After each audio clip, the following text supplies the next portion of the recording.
Luto na agad. Wala nang arte-arte. Ilaing mo na yan. Ihanda ang mga sangkap na gagamitin. Siyempre, una, hayaan natin mag-brown ang ating baboy.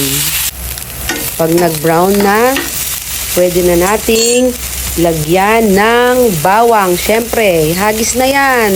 Mabilisan lang to at gutom na ako. Sibuyas, no? Pwede nating isunod ang sibuyas. Pagkatapos nun, ilagay na natin ang luya. Yan, sige. Gutom na tayo eh. Wala nang arte-arte yan. Pagkatapos niyan, ay lagay na natin ang ating coconut milk. Syempre, kahit na anong brand, pwede. Coconut milk. Tansyahin na lang yan. Okay.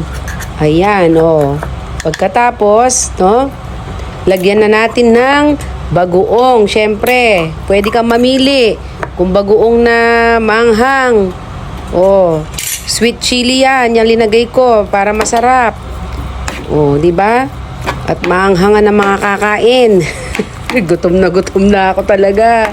Grabe. Yan. Di ba? Pagkatapos, ilagay na natin ang ating tawag dyan, laing. Dried laing pala ang aking binili sa mall, no? Sa mall, syempre, sa supermarket ng mall.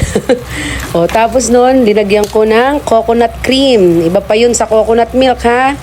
Coconut cream yun. Tapos, pwede na natin lagyan ng Lara pala, sili.